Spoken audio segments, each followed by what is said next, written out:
Hi. A week ago today I had an operation. Can you tell? I went to the Royal Surrey County Hospital in Guildford, and I was operated on by the surgeon there, Mr. Paul Johnson.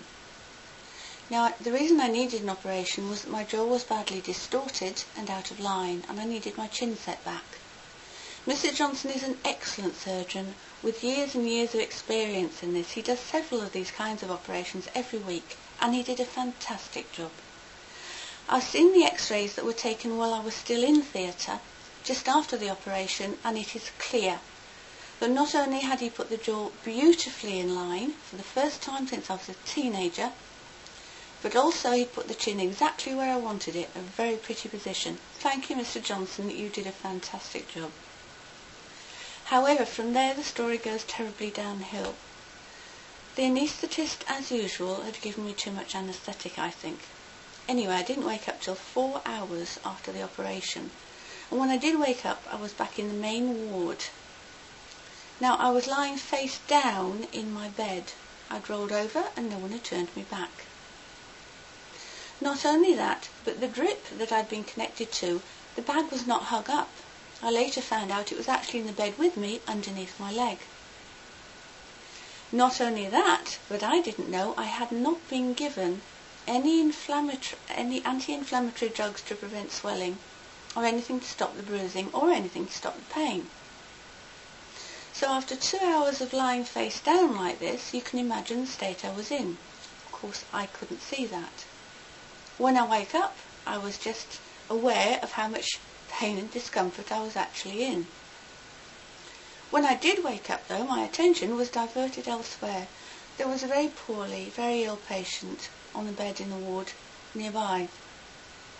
She was almost directly opposite me in the ward, and she had her medication delivered by a drip feed, which was connected to an alarm.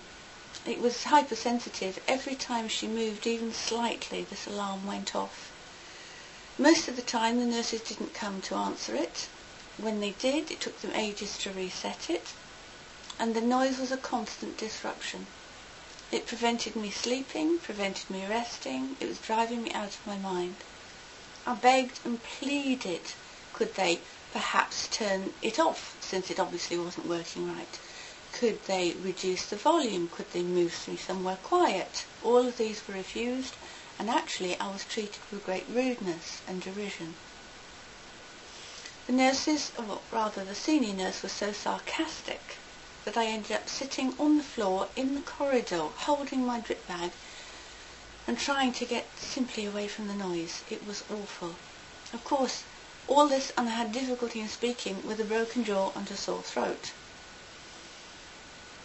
This went on for about 2 hours, by which time the pain had escalated to a level I just couldn't believe.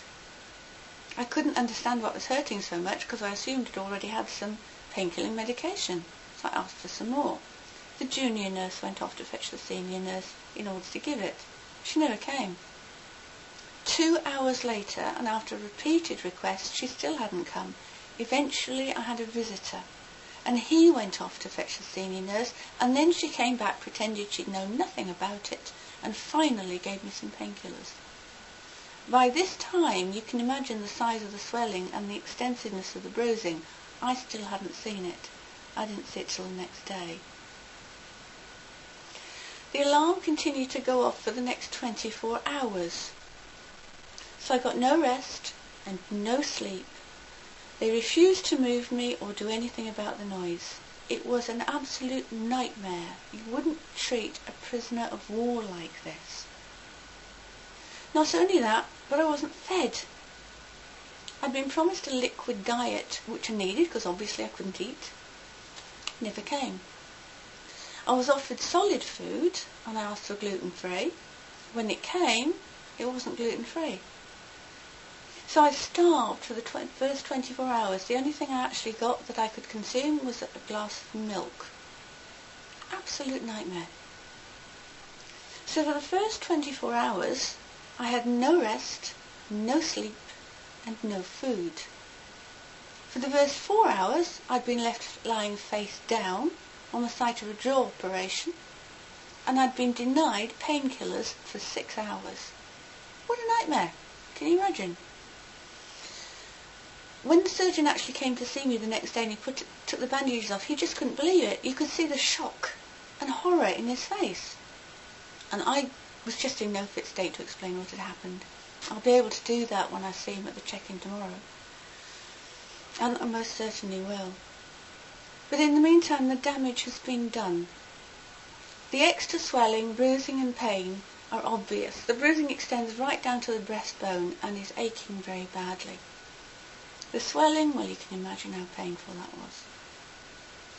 Not only that, but it's clear now I'm not going to be able to return to work for several weeks longer than I expected. I can't go back like this. It's going to cost me very dearly indeed. It's going to cost me a lot of money. Not only that, but I think lying face down in the bed for all that time has actually done some damage.